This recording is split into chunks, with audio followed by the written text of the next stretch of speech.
안녕하세요. 어서오세요. 행복한 돈돈이의 돈돈이입니다. 오늘은 마켓컬리라고 하는 기업의 면접 리뷰를 해보려고 해요. 결론부터 말씀드리면 저는 마켓컬리의 최종 면접에서 탈락을 했습니다. 최종 면접에 가기까지 어떻게 면접에서 답변을 했는지를 말씀드리도록 할게요.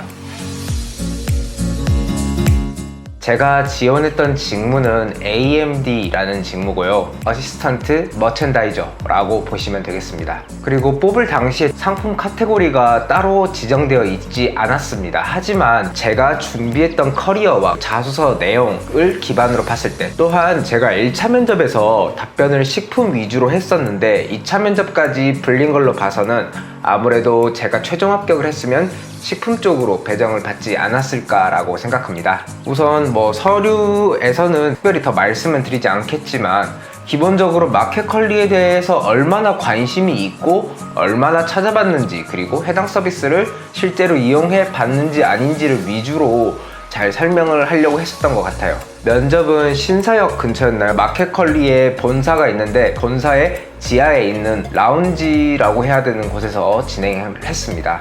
굉장히 보안이 철저히 되어 있었고, 그리고 내부가 굉장히 근사했어요. 특히 큰 라운지에 컨테이너가 안에 몇 개씩 들어있었거든요. 그래서 무슨 컨테이너지 했는데 거기에서 회의를 하거나 면접을 보거나 하더라고요. 새로 생긴 기업답게 디자인에서도 세련됐구나 라고 느낄 수 있었습니다. 어쨌든 저는 그 해당 라운지에서 대기하라는 이야기를 받고 대기하다가 안내해주신 대로 계단을 따라서 올라가고 나니까 면접관분이 총 4분이 계셨습니다. 제가 가기 전에 마켓컬리 기업조사 겸 마켓컬리와 관련된 모든 유튜브 영상을 다 보고 갔었는데요. 그런데 그 4분 중에 한 분이 그 유튜브 영상에 출연한 거를 본 기억이 났었습니다. 그 영상은 콜드체인에 관련된 이호님의 영상이었는데요. 현장이 어떻게 돌아가는지를 설명해 주실 때 잠깐 인터뷰를 했었던 걸로 기억하고 있습니다. 그래서 속으로는 내심 반가웠지만 그런 걸 티 낼 순 없잖아요. 가방 내려놓고 이제 면접을 보려고 왔는데 굉장히 분위기가 편안했다고 해야 될까요? 다들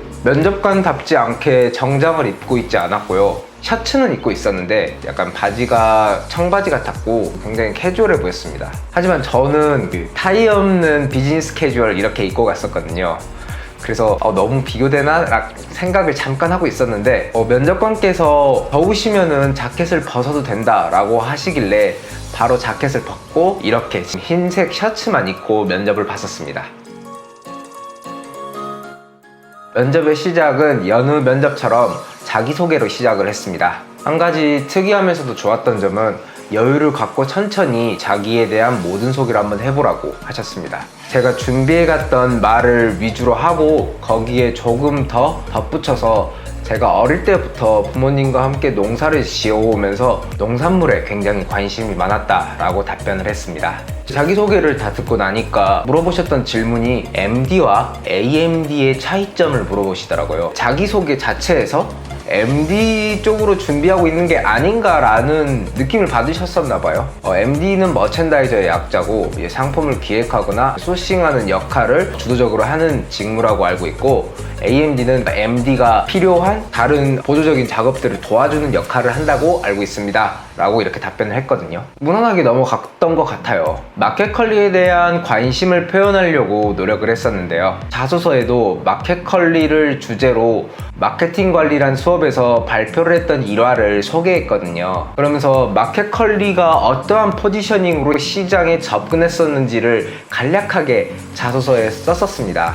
그래서 그거에 대해서 질문을 하시더라고요.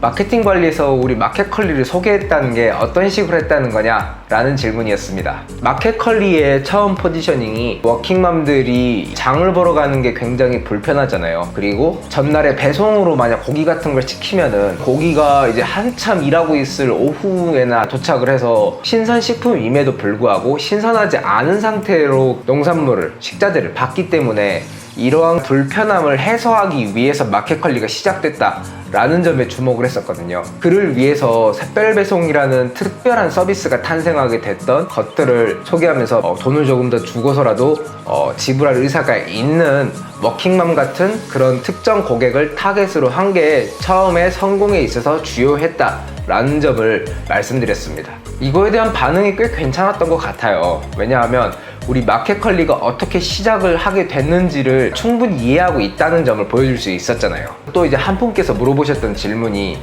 직장을 선택하는 기준에 대해서 물어보더라고요. 내가 나 좋다고 하는 일이 다른 사람도 좋아지게 하는 그런 일이었으면 좋겠다 라고 이 답변을 드렸었거든요. 지금은 이렇게 깔끔하게 문장으로 정제가 되어 있지만 그때 당시에는 그렇게까지 정제가 되어 있진 않았어요. 방금 제가 처음 했던 말로 정리를 해주시더라고요.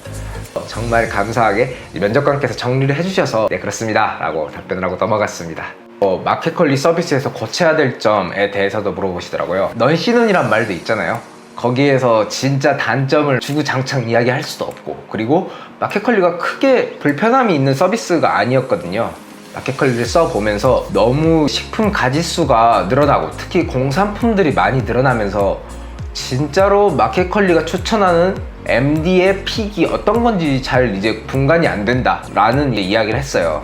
기존의 마켓컬리의 규모가 더 작았을 때는 마켓컬리가 추천하는 모든 제품은 믿고 쓸 수 있겠다 라는 거였는데, 마켓컬리의 규모가 커지면서 기존에 있지 않았던 공산품들이나 이런 게 많이 들어오면서 마켓컬리가 판매하는 모든 제품을 신뢰해 볼 수 있을까? 어떤 게 진짜로 이 사람들이 추천하는 제품일까에 대한 판가름이 어려워졌다라는 점을 이제 말씀드렸습니다. 다시 한번 물으실 정도로 굉장히 주의 깊게 들으시고 이거를 한번 반영해 보겠다라는 느낌을 받았어요. 직원들도 피드백이 꽤 빠르겠구나 라는 점을 느낄 수 있었습니다. 그리고 제가 농산물 도매 시장에서 1년 정도 일을 했었는데 그 경험에 대해서 자주 물어보시더라고요. 농산물 도매 시장에서 어떤 일을 했고 어떤 성공 경험을 쌓았고 그리고 그를 통해서 무엇을 배웠는지 물어봤고, 농산물 도매 시장에서 설 기획 상품으로서 버섯을 판매했던 경험을 이제 소개해드리면서 이러한 경험이 어째서 의미 있었는지를 이제 뭐 고객 관점이나 제가 상품을 기획하는 관점에서 설명을 드렸습니다. 여기서 제가 가점을 받았던 것 같아요. 왜냐하면 마켓컬리 입장에서 농산물 도매 시장과는 뗄래야 뗄 수 없는 사이거든요.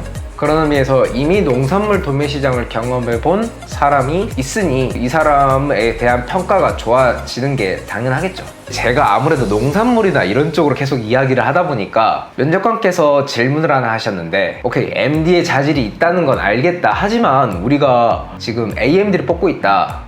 그리고 당신에게 주는 아이템 카테고리가 꼭 농산물은 아닐 수도 있다. 그러면 할 수 있겠냐? 라는 질문을 하시더라고요. 이때 제가 면접왕 이형 영상의 내용을 참고해서 좀 답변을 드렸어요. 개인적으로 제가 농산물에 장점이 있기 때문에 농산물을 담당하지 못한다면 조금 실망할 것 같습니다. 하지만 회사에서 주어진 일에는 분명히 그 의미가 있다고 생각합니다.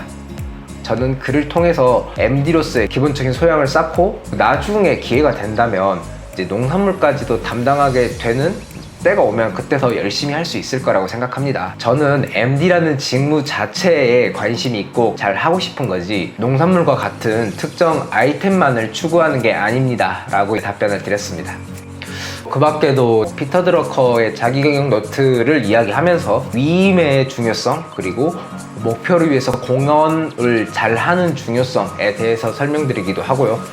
제가 4대1로 면접을 봤음에도 그때 한 40분에서 50분 정도 면접을 볼 정도로 굉장히 심층적인 질문을 많이 하고 제가 답변을 할 기회도 굉장히 많았습니다. 지금 돌이켜 생각해 보니 마켓컬리의 질문 문항은 개인이 어떤 생각을 가지고 있는지, 그리고 진짜로 이 사람이 자소서에 기재한 내용을 바탕으로 살았는지에 대해서 검증하는 차원의 질문들이 많았던 것 같아요. 개인적으로 말을 너무 해서 떨어지지 않았을까라고 생각했는데 한 3주 정도 지나니까 2차 면접을 보러 오라고 메일이 오더라고요.